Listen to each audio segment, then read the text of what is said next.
Hey guys, I am taking another walk, and even though it's hot out, I am doing it anyway because I need this time with the Lord, and I need to clear my head, declutter my thoughts, all of that.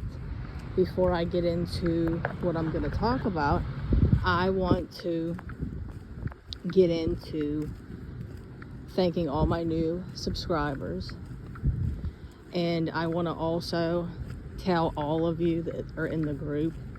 I was just telling somebody in the group actually this because she posted something about it. I am so blessed, seriously, because one thing that I just cannot fathom is that there are so many groups on Facebook, and I cannot believe that the Lord has blessed us with such an uplifting, encouraging group. I mean, it is absolutely amazing. You guys are so encouraging, so uplifting, so loving, and only the Lord himself could do that.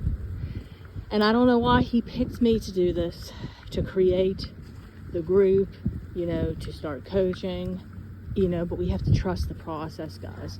And that's what I was going to get into. If someone looked at me, and they say this all the time, they can't believe how strong I am, they can't believe, all this, and they don't understand. I'm telling you right now, I am not. All that I've been through, I shouldn't be standing, guys. But before I get into that, I want to thank all my new subscribers. Thank you for joining the family. Come on over to our Facebook group, Dead Marriages Redeemed. Come on over and join. And then come on over to the you can book your session, at deadmarriagesredeemed@gmail.com. See what happens, guys? I get so lost in nature, it's hard for me to keep focus. This is one of the reasons, guys, if you wonder why I never usually do videos looking in the camera. I get distracted, okay? And this is why I don't do that. But anyways, so what I want to say is I'd love to work with you. You can book your session at deadmarriagesredeemed@gmail.com. Again, some people always say that they didn't know what it is. It's the same as the Facebook group. Okay, aside from all that, guys, now let's get into it. I shouldn't still be here. I should not still be standing, okay? What I went through is why I am where I am at today. You all know I found my dad dead in bed the day I was supposed to go to the lawyer's office. That was the worst day of my life, okay? He was, meant to help me through the whole thing, okay? And through that trauma, I never went through anything like that. It was just so bad. It was so bad, guys. And shortly after that, after seeing my mother lose herself, not be able to get up, not be able to get up off the couch and even take a shower, I was staying with her because she was so bad. She still had her parents. My nanny and me were very close. She was helping my mom with a lot of the financial stuff and a lot that my dad had going on. Well, out of nowhere, she gets sick, beyond you can imagine, really sick. And she goes and gets all these tests. Everything's coming back clean. Her blood work, her biopsy, all that, but she's so sick. She was rushed to the emergency room. So to anybody that knows, my dad's death anniversary, it'll be 2 years in 2 days on August the 13th of 2021. So it was Friday the 13th on top of it. But my nanny gets rushed to the emergency room on Christmas Eve. And, I was at my in-laws' house.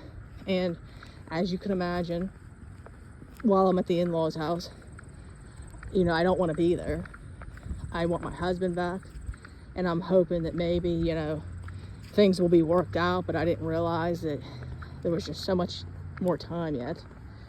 And I was in the kitchen helping my mother-in-law, and I get a call that my nanny's in the hospital, and it was Christmas Eve. And I'm like, really? Like, is this really happening? So they drug her on up. They send her home. She's in so much pain. We're talking every day. And to anybody that knows me, my nanny was a tough Italian lady. She was the type where, I'm telling you right now, like, she could be crippled and she would still be going. That was just who she was. As a matter of fact, she was still working. She was 72 years old. So I am at that point beyond you can imagine, because going through my dad's death, and being at the funeral and all that different stuff. And to anybody that doesn't know, my dad passed away from COVID. But that doesn't mean I'm afraid of it. I wasn't vaccinated, but yeah, he passed away from it. And then my nanny comes home. She's resting. She's still really sick. I'm running to the store for her, trying to get things that she likes. My noonie, who is almost 80 years old, well, at that time was 77. He's trying to help her out, you know, run into all different types of doctors, you know, holistic approaches to try to help her feel better. He didn't know yet it was cancer. Well, here, she gets rushed to the emergency room again, January the 10th of 2022. She calls my mom up. It was midnight, to tell her happy birthday and to be strong, that she was all grown up. And she goes on to say, there's a cop, I don't know what they want, I'm just going on a walk. Anyway, so I don't know why I thought I did something. Anyways, guys, so she calls her to say, you know, you're all grown up, happy birthday. She kept her on the phone for like 2.5 hours, because you could tell she just knew that it wasn't good for her. You know, like, she didn't feel right. And again, she was tough. So she ended up, we didn't know this, she had pneumonia with it, because we didn't know she had stage 4 cancer at the time, but it was all hidden in all the testing and stuff. So she gets rushed to the emergency room again shortly after they got off the phone, because my noonie found her that morning lethargic. So she goes to the ER. They do a PET scan, and it showed up that she had stage 4 adrenal cancer. So that right there, I never even heard of it. It spread through the whole body. Nothing could be done. So not only do they tell us that she has cancer, okay, but they're telling us that she has pneumonia on top of it, and she ain't going home. So she couldn't breathe. It spread to the lungs. It's through the whole body. She had this mask on, as you can imagine, was so loud, so obnoxious. Okay, we could not even talk to her. So we're trying to talk to her. You're like, what? You know, like, you can't even talk. She's panicking, but trying to be strong for all of us. It was absolutely excruciating, guys. Well, we know that there's no hope other than the Lord and the Lord himself. Somewhere in my head, I kept thinking he was gonna, you know, heal her, you know, but I didn't realize that, you know, it just wasn't his will. So I thought the same thing with my dad, guys. It's not that God can't do that, so I don't want anybody to think that, because there are tons of people that say that they watched a resurrection. So it's just, it's if it's his will or not. But anyway, I thought the same thing with my dad. But anyway, that all being said, guys, so my nanny is in the hospital. They tell her that they mistreated her so bad. I'm talking so bad. They basically told her like that she was gonna die, because she was an older lady, and she kept trying to say she wanted to go home. She just wanted to go home and have tea and sit with her dog. It was so traumatizing, guys. So I'm there Like, I don't even know what to do. I don't know what to feel. And, you know, I'm watching my mom's reaction. I'm watching my Nooney's reaction. All my cousins. So she sees all of us show up at the hospital. So you know deep down what she was thinking. Nobody wants to die. Okay? And all of us could have some type of panic of the unknown, Christian or not. So she's there trying to be strong for us, to not, you know, flip us out, you know, in panic, because she knew we were all the weaker ones. She was the stronger one, and so was my dad. They were the leaders of the family. So she, you know, they let her take the mask off for a second. She's gasping for air, and she's, you know, I don't want to get emotional, but she's there trying to be strong for us, telling us, you know, to be good, to stay close to God. And she told me not to go with the lawyer, because my dad wanted me to get a lawyer, because my husband got a job with my dad, because my dad was a union steward. He was working his way up to union president. He got him a job in the union, making really good money. So my dad got it for both of us, not just my husband. So my husband was in the stage of acting arrogant and all that. So my dad did not want him to take off with the pension and stuff like that without me getting what was rightfully mine and owed. So he ends up dying, as you know, so he can't finish it. We don't have the money, you know, because he was the one that was going to be paying for it. And then my nanny was saying we had to make sure we did right by my dad and do it. That was his wishes. Well, then she says on her deathbed to give it to God and do not do it, to let God get a hold of my husband and have him make the right decision, you know, make the right decision on his own. So like God had spoke through her. So I remember I sat down and I said, I'm not going to cry. Like, I'm not going to do it. That's what I said to her. And I said, I love you more than you could ever imagine. You were the best nanny ever. And I didn't cry. Like, I said it like this without crying. And I said, I can't even tell you all the good memories that we have together. And I'll never forget them. And I went on to tell her that she was everything to me, and that she was like, I just expressed myself. It was like only God could have gave me those words.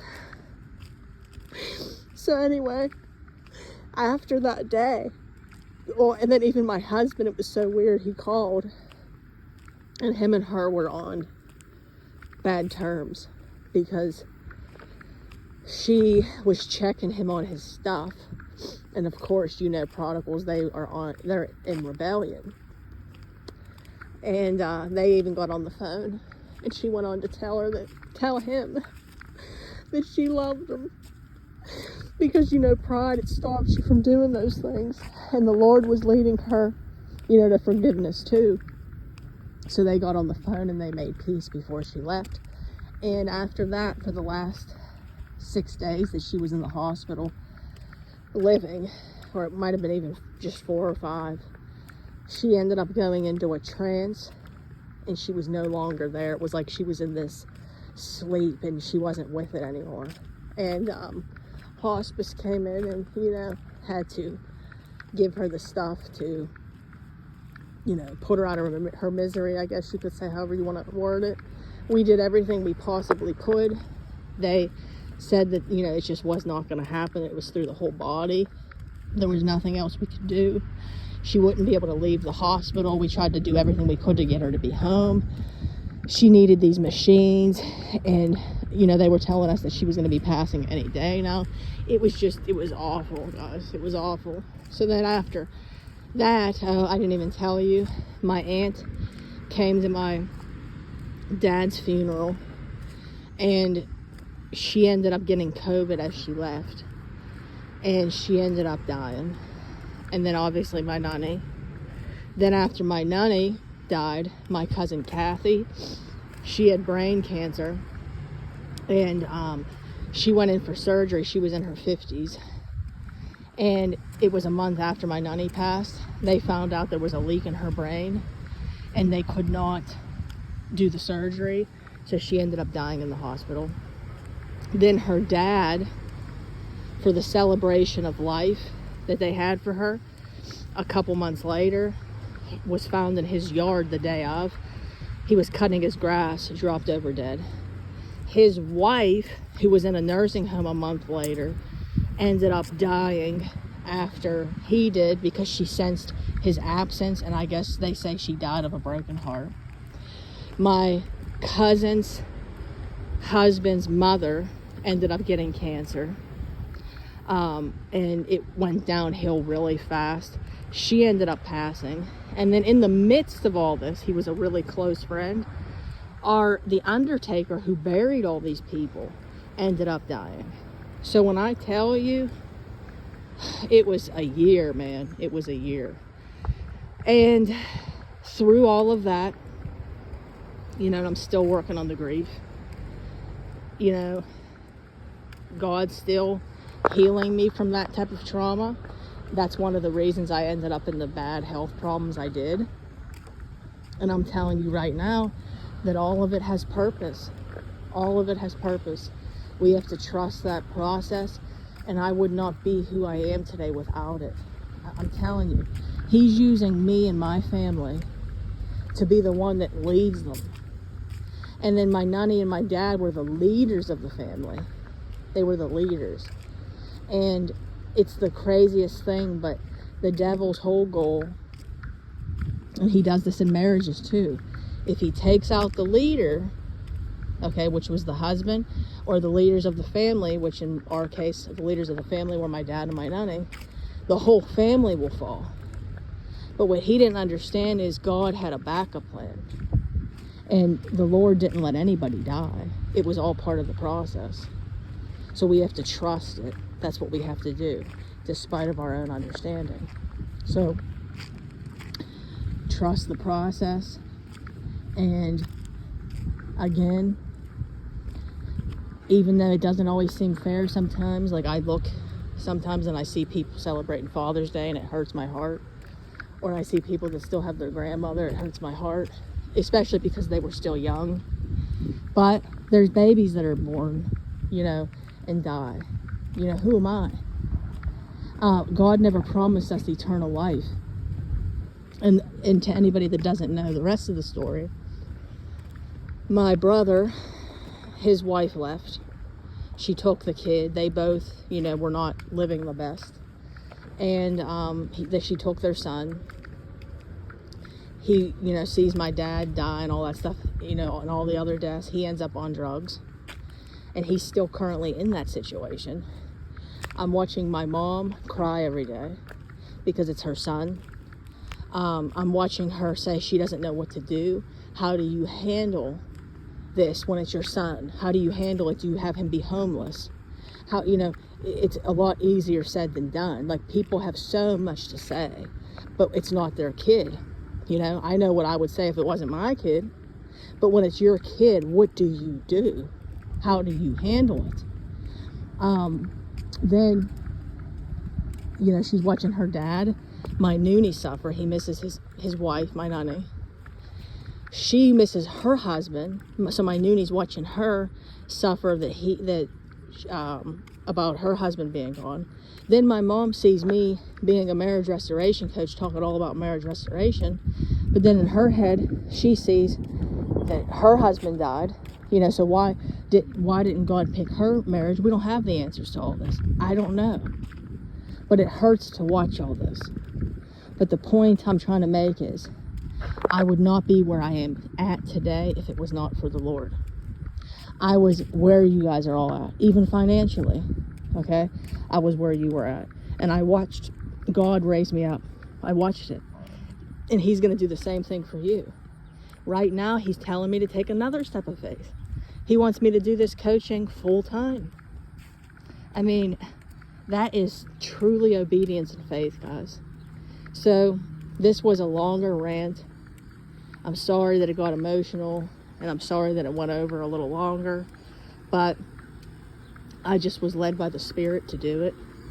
So I hope that it has helped you in some way through all of the trauma that you're going through right now. I promise you that there is going to be something out of it. Even if, like for instance, my dad's not going to come back from the dead. My nunny isn't going to come back from the dead. But I know I'll see them again. Okay? That's my hope. I'll see them again. But I have work here to do before I can do that. I have work here before I can do that. So try to change your perspective, guys.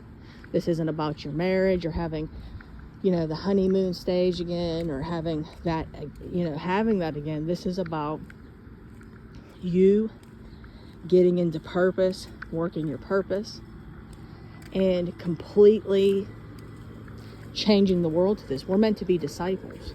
And I also want to tell you something. While I was going through all of what I told you I was going through, I also was experiencing the marriage problems with my husband being nasty, the enemy using him to be nasty, going through people to be nasty to me and have terrible things happen.